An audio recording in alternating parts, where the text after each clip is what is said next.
আমার মতে এবারে পূজার সাজগ্রহণের মধ্যে যে লুকগুলো আমি ক্রিয়েট করেছিলাম তার মধ্যে সবথেকে আমার নিজের পছন্দের লুক ছিল এই নবমীর লুকটা, আর ছিল অষ্টমীর সকালের লুক। তোমরা জানিও অনেকগুলো লুক তো ক্রিয়েট করছি, তোমাদের কোনটা সবথেকে পছন্দের লুক সেটা জানিও। আমি কিন্তু আমার পছন্দটা বললাম। তো অষ্টমীর দিন নবমীর দিন যে আমি যে লুকটা ক্রিয়েট করেছিলাম, একটা মোডাল সিল্ক পরেছিলাম। আর প্রথম যে জুয়েলারিটা দেখালাম সেটা কিন্তু বহু বছর আগেকার কোথা থেকে নিয়েছি জিজ্ঞাসা করেছিল যে তার উদ্দেশ্যে বলছি কোথা থেকে নিয়েছি, আমার কিন্তু মনে নেই। আর এটা এমনি নর্মাল দোকান থেকে নিয়েছিলাম, সেরকম একটা প্রাইসও নয়। তো নবমী এই মোরাল সিল্কটা নিয়েছিলাম কিন্তু পাওলা দেমাজির কাছ থেকে। তোমরা যদি নিতে চাও অবশ্যই ওর সাথে কন্ট্যাক্ট করতে পারো। দামটাও সেরকম কিছু না, এরকম অনেক টাইপের শাড়ি ওর কাছে আছে, ভীষণ রিজনেবল প্রাইস বলে নিই। এই কারণে আমার রিজনেবল শাড়িগুলো নেওয়া হয়, কারণ আমার অনেকগুলো লুক তো ক্রিয়েট করতে হয়। খুব দামি শাড়ি কিন্তু আমার কাছে সেরকম থাকে না।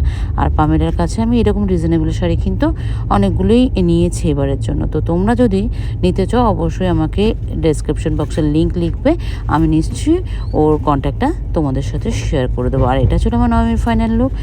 জুয়েলারিগুলো সবই অক্সিডাইজ করেছিলাম, যেহেতু এরকম সিল্কের বেসের শাড়ি ছিল তার মধ্যে মনে হচ্ছে এইটাই বেস্ট লাগছিল। আর তোমাদের কোন লুকটা আমার সবথেকে পছন্দ এই 4 দিনের লুকের মধ্যে সেটা কিন্তু জানাতে ভুলো না।